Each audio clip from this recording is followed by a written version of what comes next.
Ce sont les deux premiers jeunes qui vont signer le contrat d'engagement jeune. C'est un dispositif nouveau, puisqu'il a démarré depuis le 1er mars de cette année.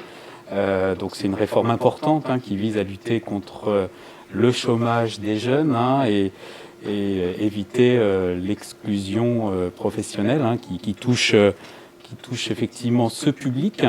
Et là, nous avons deux jeunes du territoire, parce que vous avez un peu des parcours un peu similaires. Vous êtes né à Avallon et vous restez sur le territoire pour trouver un emploi avec des parcours, des réorientations. J'ai pu voir que l'un et l'autre, vous aviez opté à un moment donné pour l'hôtellerie-restauration, qui est un secteur où il y a des besoins, mais en tout cas, ça ne correspondait peut-être plus à vos attentes. Et depuis un certain temps, vous avez des reprises d'emploi, parce qu'il faut savoir que notre demande d'emploi sur le territoire au niveau des jeunes est en baisse, parce qu'il y a un certain nombre de dispositifs qui ont déjà été mis en œuvre pour favoriser l'accompagnement et le retour à l'emploi des jeunes. Donc ça passe par tout un tas de mesures, donc des contrats aidés, des mesures d'adaptation qui visent à faire monter en compétences pour accéder à l'emploi. Mais là, on va passer à une étape un peu au-dessus, parce que l'un et l'autre, en tout cas, vous avez eu comme, on va dire, un tiers des jeunes qui sont inscrits à Pôle emploi sont en activité.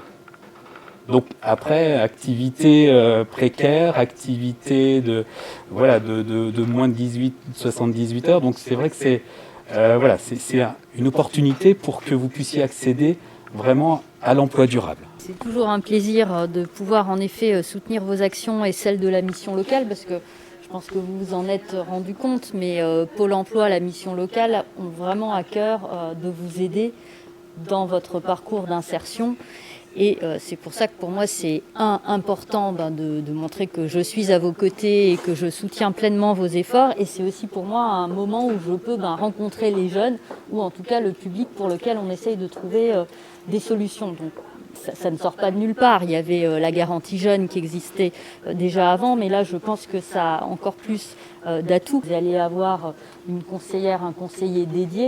Donc je pense que c'est plus facile d'avoir une personne qui suit toutes les étapes, qui connaîtra vraiment bien votre parcours, que de devoir raconter à plusieurs personnes les mêmes choses, ou qui se rendront moins compte de l'évolution de la situation. L'avenue du SEJ va souder encore plus nos liens concernant l'articulation qu'on peut avoir sur ce petit territoire tonnerrois-vallonnais, parce qu'on se connaît tous.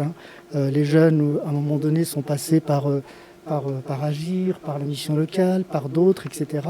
Et ce qui est bien, c'est que je trouve ça merveilleux, c'est que de toute façon, il y a un service qui est donné, et quel que soit l'interlocuteur, en tout cas, c'est pris en charge rapidement, et on fait le contrat, et on avance comme ça.